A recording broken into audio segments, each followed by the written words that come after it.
Good evening, everyone. Thank you for coming tonight to our program, Come to Your Senses. What you have been doing now is listening to music, right? You heard music anyway. And nobody was really sure, is it already started or not? But there's a difference between hearing and listening, of course. And what most people have experienced is that they heard music. Did anybody recognize any of the music that was played over the last, say, 20 minutes or so? Intouchable. Yeah. That's Einaudi. Yeah, that's absolutely right. That's the first thing that people recognize because it's played everywhere in movies and under all kinds of programs, but also at train stations where there's a piano.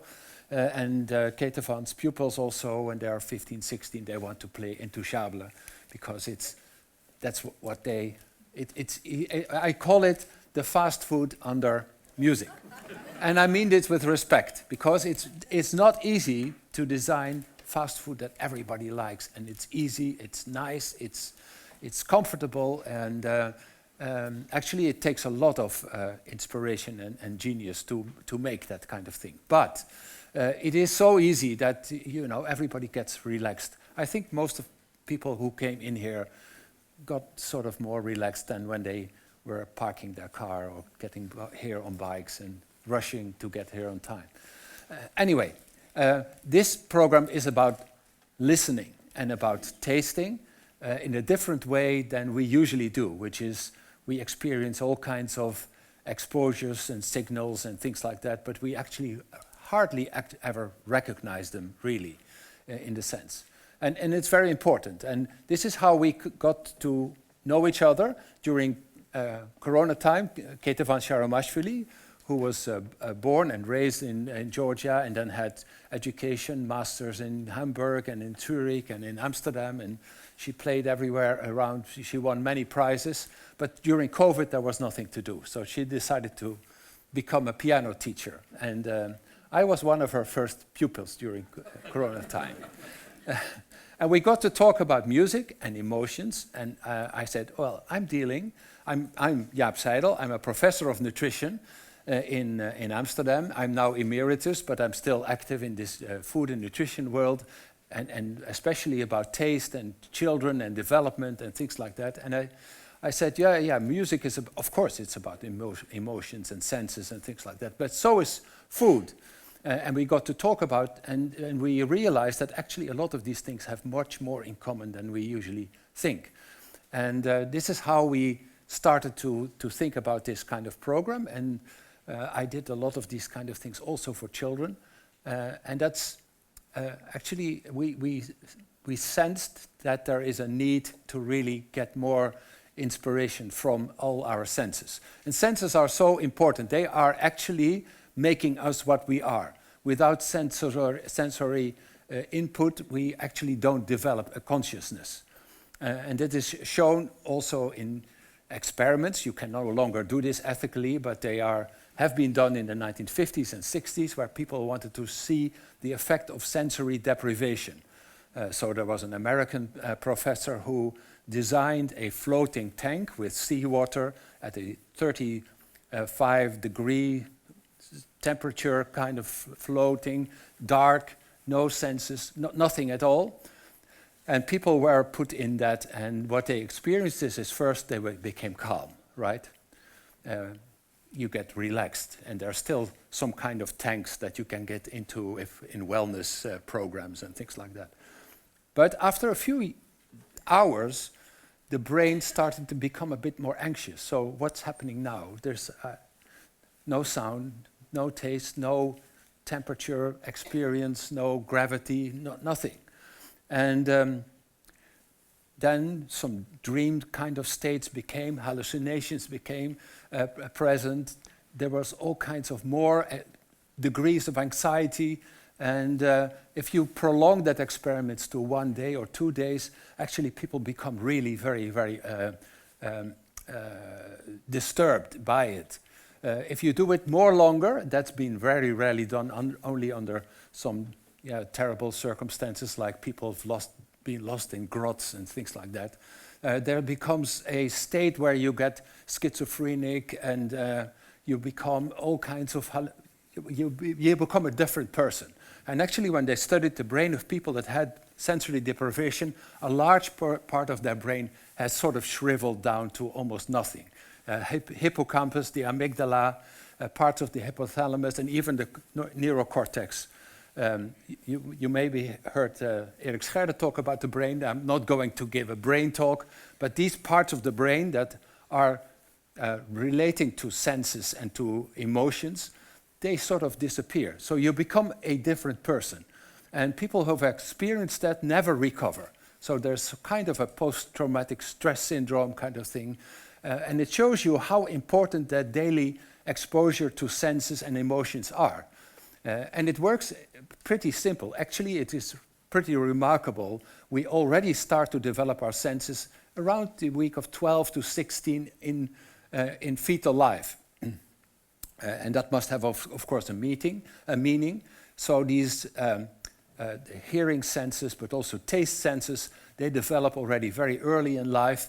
And by sort of the third trimester, a fetus can listen and hear. They can recognize music, voices, and things like that. They can also register emotions. They can also register tastes. And there are wonderful pictures and films of fetuses where the mother eats either sweet carrots or spinach. And you can see already that the fetus reacts very, very strongly on this, emotionally. So with the bitter taste, they become very restless and aggressive, and they start to move. With the sweeter taste, they become calm and they get relaxed. Same with music. Hard, loud, arrhythmic music is disturbing for fetal life, and soothing music is actually calming them. So this is very much ingrained in our sort of hardware that we get. After we are born, we still get these sensory exposures, which basically are just frequencies, right? So sound waves, the word says it already, it's a frequency with energy that has, say, between 20 and 200 kilohertz or something like that. The amplitude is giving you the sound, the loudness of the sound, and the frequency is giving you the pitch of it. And the same is true also for vision. That is terahertz, it is electromagnetic waves, but they also give us a signal. It's transformed. It goes first into our senses, then it goes to our amygdala. That is our primitive kind of emotionally recognized brain. And then it goes to our hippocampus, which is more the kind of emotional regulation, puts it in the context to earlier experience, memories, and things like that. And then it goes to the hypothalamus that reacts to it, like hunger, eating, wanting to listen carefully, and things like that. So this is all very basic stuff, but it has to do with how we experience the world. And some of these things, like listening to music, but also different tastes, require a lot of effort. They require learning. And we will tell you a little bit more about it in the course of this evening. So you all had a paper bag, and I would like you to open it and try to find something which is round. It looks like an M&M, you know, this kind of, it has a shiny. Can I see? Yeah. Yes. Yeah. And just put it in your mouth and see what happens.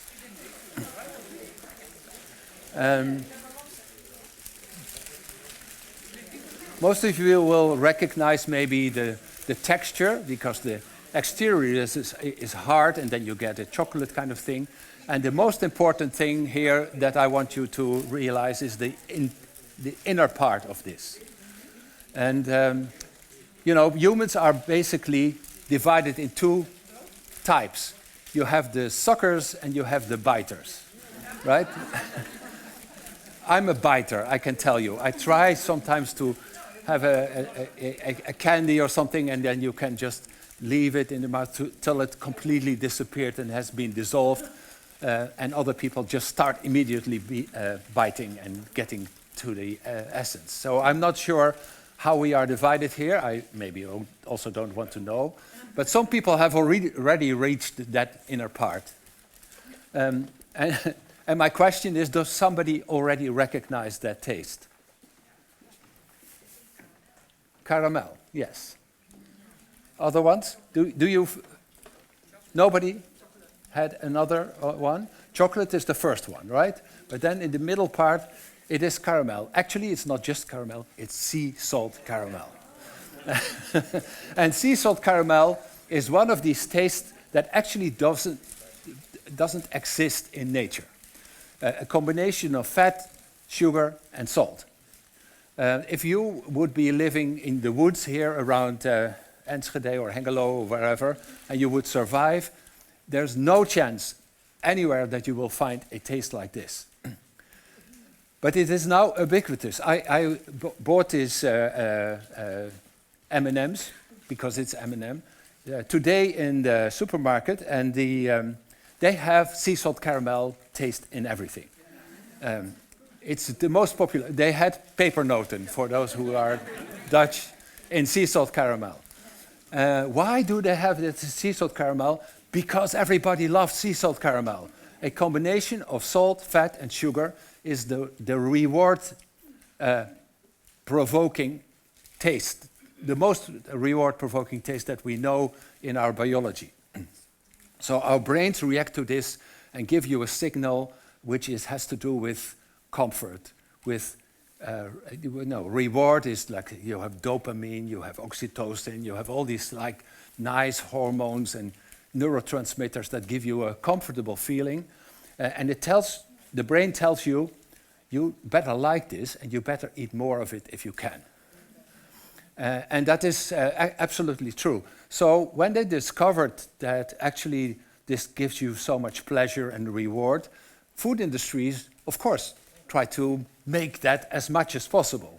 So now when you are in the supermarket, you will find all kinds of optimized fat, sugar, salt combinations that will give you a reward system. What is the effect? You buy it because you already know that it is nice. You don't stop eating once you start, and once you've finished it, you go back and get more, right? So this is a very essential and deep ingrained kind of feature that gives you an emotional response to a taste. And this, because sugar alone doesn't really do it. You don't see people eating sugar alone. You don't see people eating butter alone. You don't see people eating salt alone, but when they are combined, something magically happens in your brain. And this is exploited, of course, by the industry. This is why we are overeating, and this is why we are getting obesity and diabetes and heart disease and all these kind of things. And it also generates huge profits for shareholders of the food industry. So this is, why is this so important for our body? That must have an evolutionary meaning. And the answer is that it has to do with our survival. So I told you already about the fetal response to sweet taste. And you can see this also in newborn babies. They have to love something which gives them energy. Because if you're born in the cold, you might be wrapped, but you are cold exposed. You have still some brown fat that keeps you warm, but in essence, the thing you are going to do is to grow. If we would grow at the rate that the first 6 months or 7 months we are doing, we would be 7 meters tall next year. So it is a craving for energy-dense foods that is important for our survival. And the best thing that you can have as a newborn baby is what? Yeah, breast milk, which is actually accidentally sweet and fat, right? It's not accidentally, of course. This is what we need to like. It is so elementary for our survival that our brain just has developed this idea that you give a emotional response which is a rewarding response and tells you to eat more of it, because you never know if the next day you will have the same. And we are still stuck with this sort of ancient brain that we have developed, say, a few 100,000 years ago. And it was important and very helpful in our survival, but now it's just giving us chronic diseases, right? So, because it's too much of it. But the impulse is still there. This is also true for music. Music can also give you a dopamine release kind of feeling. And Ketevan will give you some examples of maybe relaxing kind of music.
These were 3 pieces by the Ukrainian composer Valentin Silvestrov. He's still alive. He had to flee his country 2 years ago over the mountains because his village was attacked by the Russians. And actually, Alexei Lubimov, who is a pianist who played his music 2 years ago in Moscow, was arrested by the police and had to be stopped. So it became very sort of political. But Silvestrov is a composer that actually says, I'm not composing, I'm just picking out the vibrations out of the air and the emotions that are already there, and I just improvise, and then he puts it upon request on paper. The second piece that you heard is actually a waltz improvised by Franz Schubert in the 1815s or something like that, long time ago, on a wedding of the daughter of one of his friends. And he improvised this waltz, and they liked it a lot, and so the whole evening they played it, and they danced on it, and things like that. And the family kept it in the family, so they taught it to their grandchildren and to their grandchildren, etc. And then in 2005 or something like that, Silvestrov decided that this music needs to be written down, and he sort of recomposed it. But it is music that was already there, and it is soothing in a way that it uses all kinds of comfortable atmosphere. It's slow, it has tinkling, it has a lot of pedal, so it gives that floating atmosphere. It's almost like a sensory deprivation kind of text, but with hearing, you know. And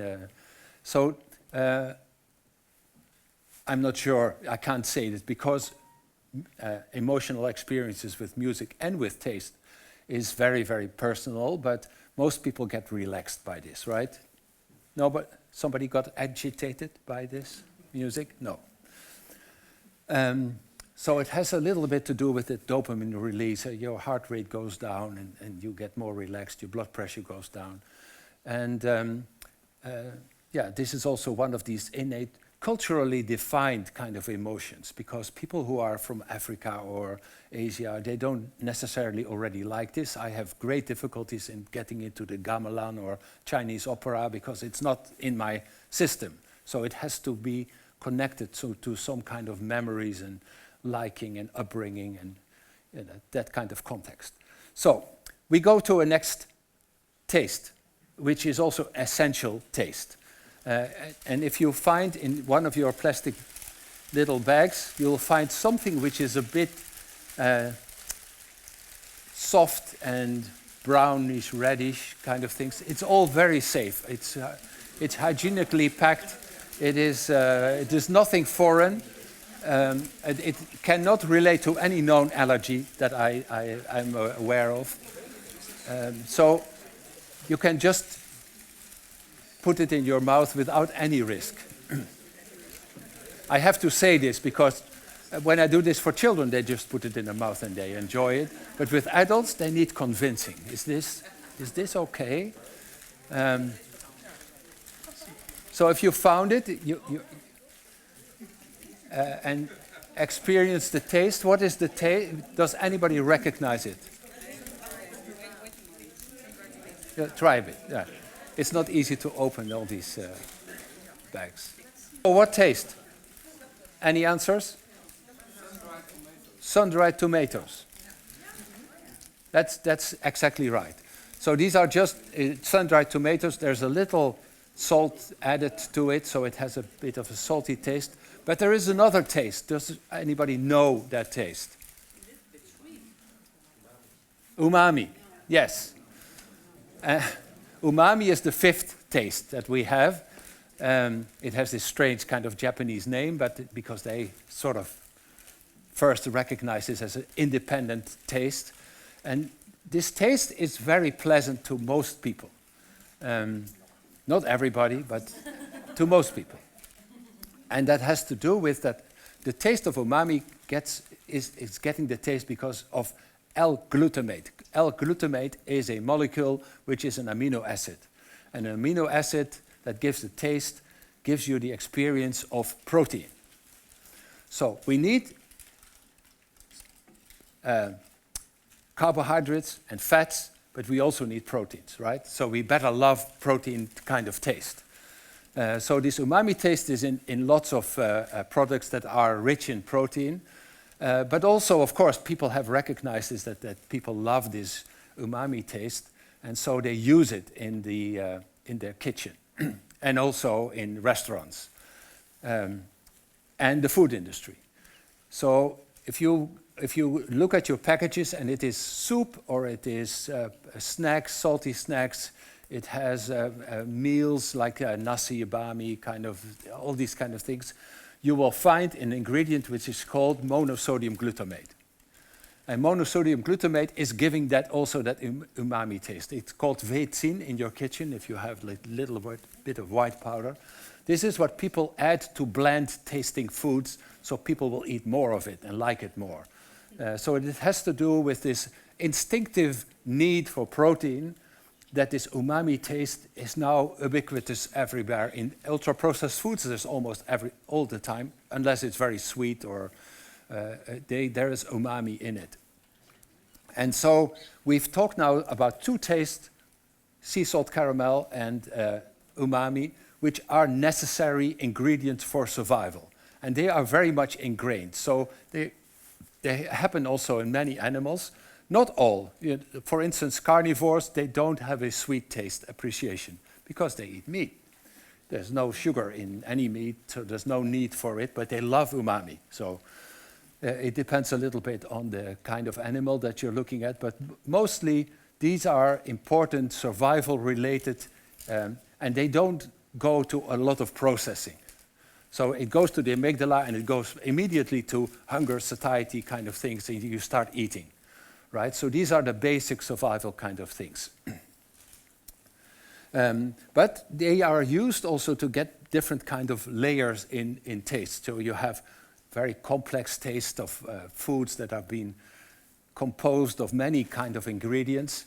And that's true also in music. And the next piece you are going to hear is a piece that requires some careful listening. Like you are savoring taste, you have to listen to this music in the sense that you will hear many layers, many melodies across each other, and you can follow one and you think, oh, there's another one here. So this is more to get more in depth. So our program is really building up from, say, basic kind of things to more sophisticated things, and this is the next step.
So this was a very romantic, emotional piece by Sergei Rachmaninov.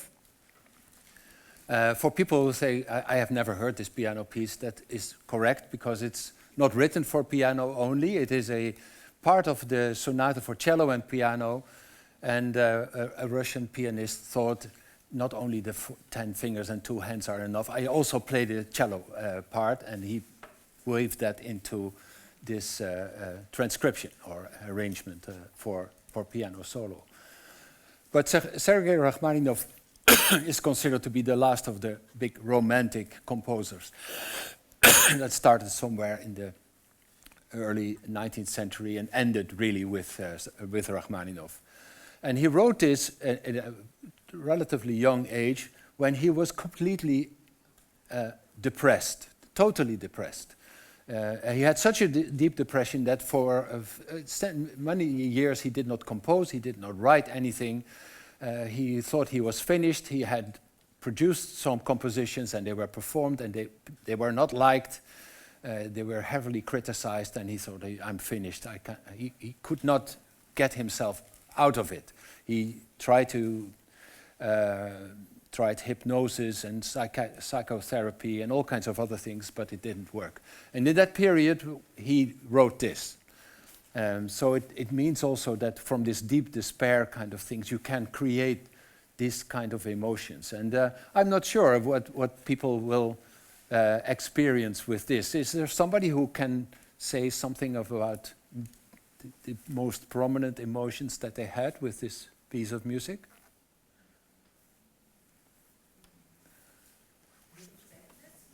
Did you?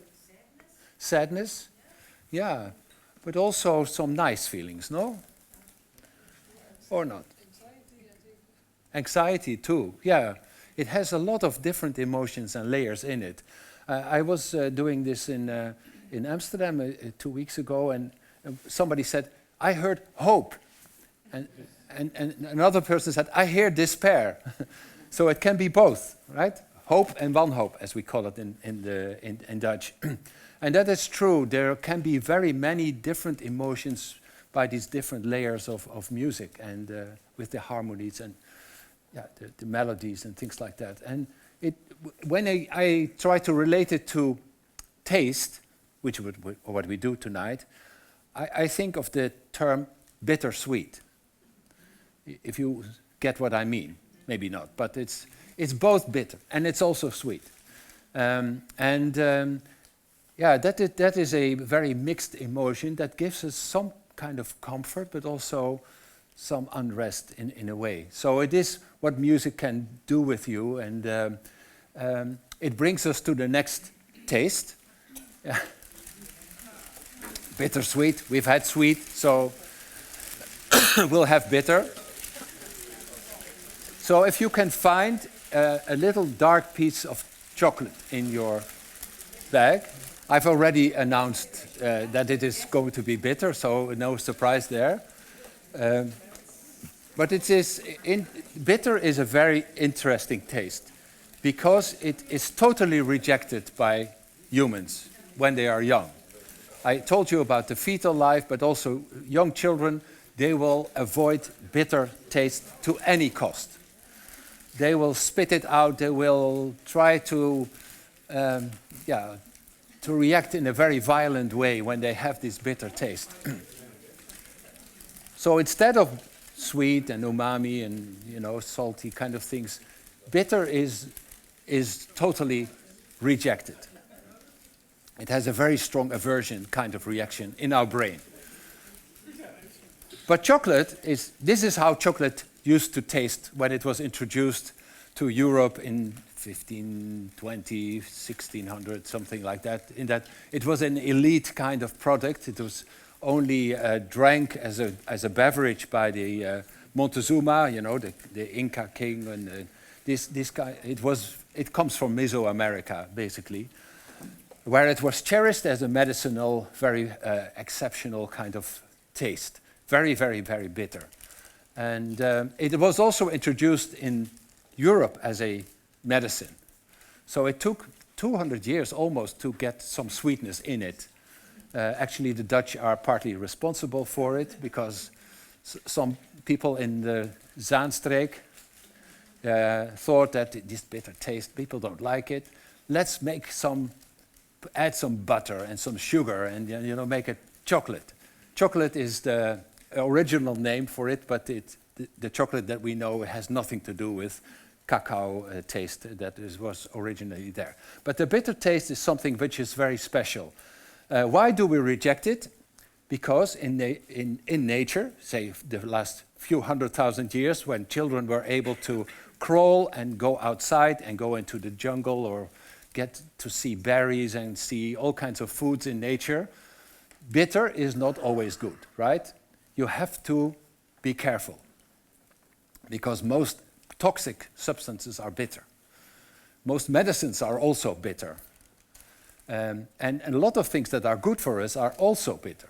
So for instance, the stuff that gives you the bitter taste in cacao are flavonoids, quercetin and these kind of things. They are bitter tasting compounds, and they have discovered that this is really good for you.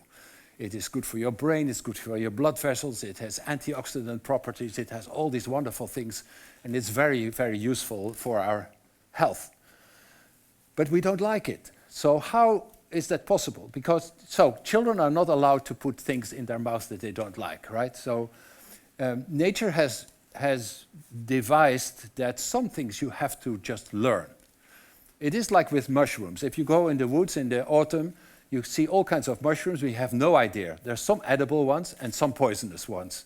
But you have to be taught which is which, right? You have to take a book and look at this is eekhoorntjesbrood or whatever it's called in English, and this is not right. You have to be taught what is right and what's not right. This is true for bitter also.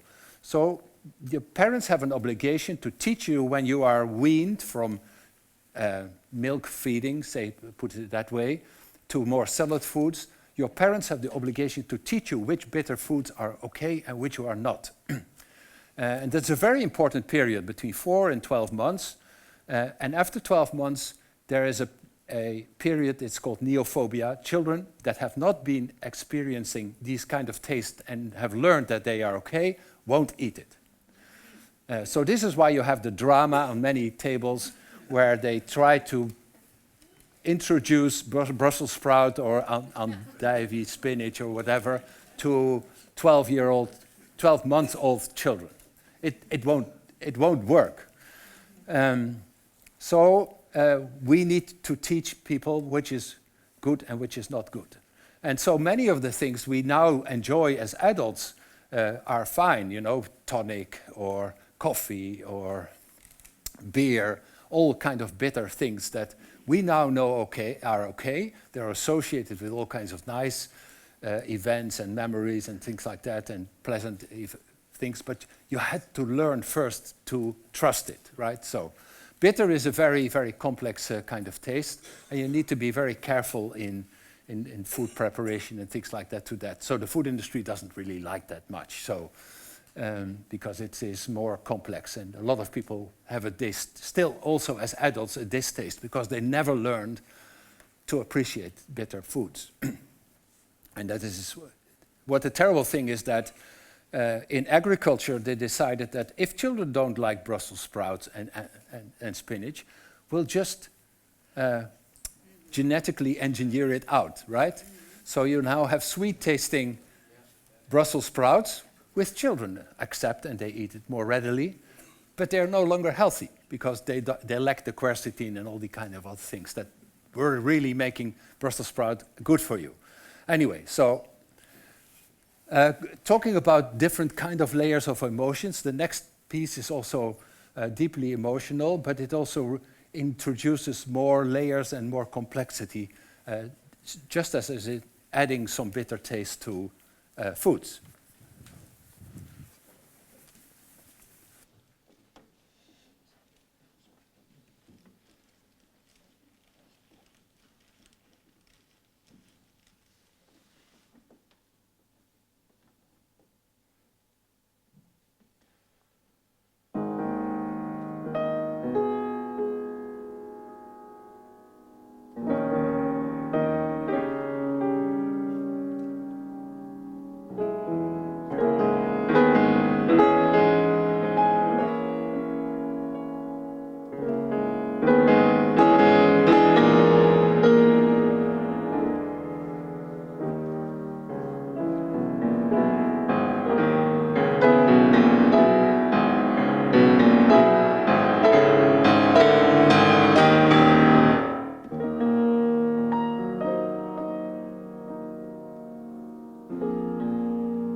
Dit was de tweede sonate van Alexander Scriabin.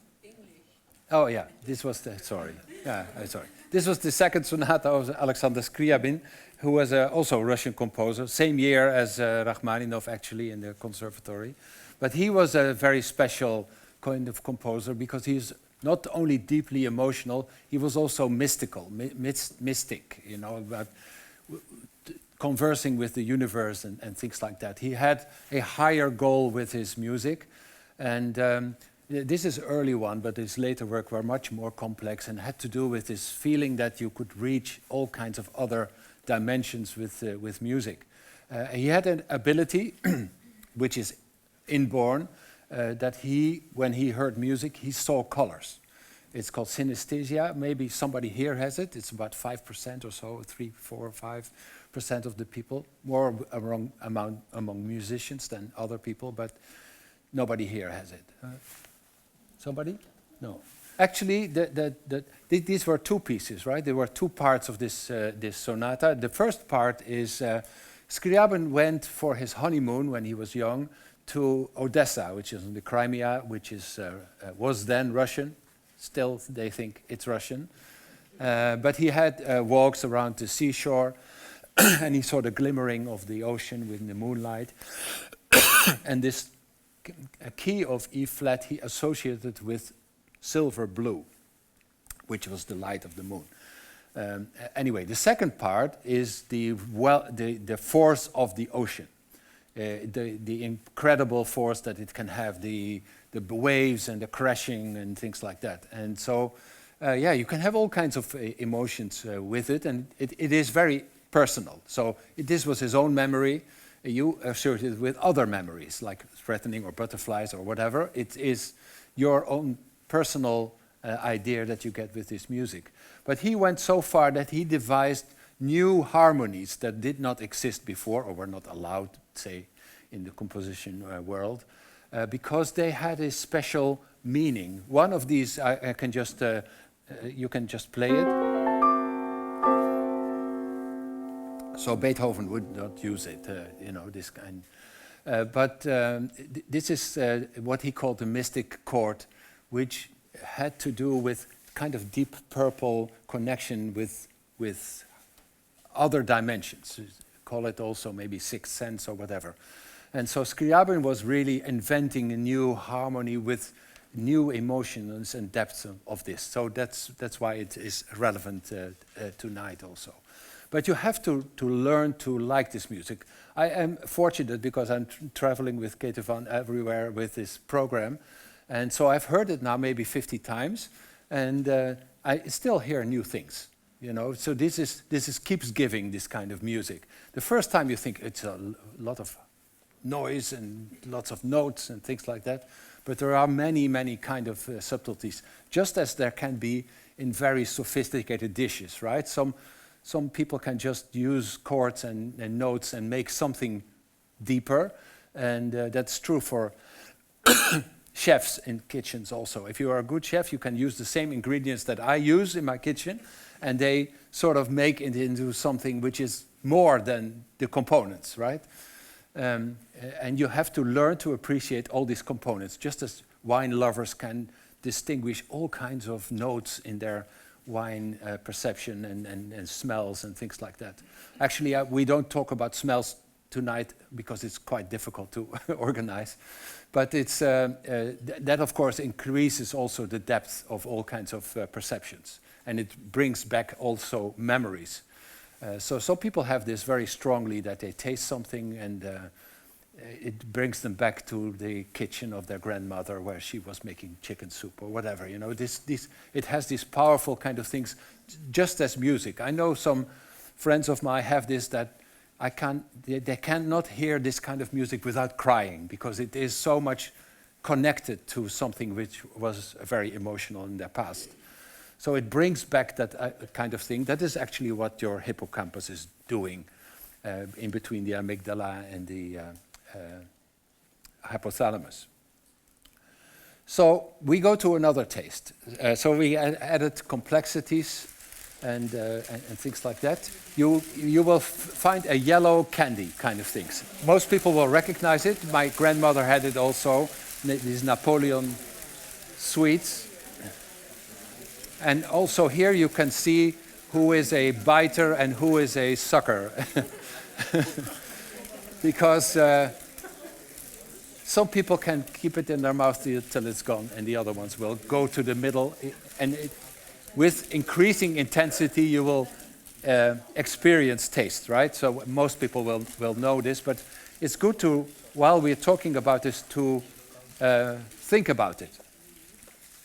Because most of us now like this, but instinctively, also this is a taste that we reject as human beings. We don't like taste, sour taste, and or acid in general. It has to do. Yeah, there are talking about babies. If you Google the terms "baby's first lemon" or something like that, you will get all kinds of short films of babies exposing themselves to the first lemon that they eat. And it is horrible. It is really horrible. They get facial distortions, they get watery eyes, they are totally uncomfortable, they will reject it and they won't like it. But when you grow older, that starts to change, right? Because you know it is okay and it is fine, you can actually enjoy it. But this lower pH and the sour taste are warning symbols also. That have to do with that most things in nature, just as with bitter things, can be not okay. So sour, you know, if you have berries, the sour ones are not ready yet. They are not good for you, give you stomach ache or whatever. And same is with spilled milk, you know, that is also sour. You have to learn which sour taste is fine and which is not. Katie has a 7-year-old son who loves nothing more than zure matten. I don't know the translation. It's even more intense than this one. So children quickly learn that this is an okay taste. But the lower pH is a warning symbol, so it is also requires a lot of learning, appreciation, and then we try to experience more extreme tastes. So you can have a little bit of lemon on your fish or whatever, but now this kind of products that they make only, of course, in factories, are so intense that they overwhelm actually all our emotional rejection, and we learn to love it, right? So this is very special, that something which is so strongly rejected initially that we can learn to like it. A lot of people actually don't like it also. It's too much for them. But it has to do with this complexity. So we add a touch of lemon to a lot of different foods, and we like it now more than we did before. And the next piece will tell you also a little bit about initial warning feelings that we have with certain sounds, but we learn to love it. So, Ketevan.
So this gives energy, right? And at first you think it's a lot of banging, there's a lot of dissonance, it's loud, and this is initially giving you a response of, I don't like this.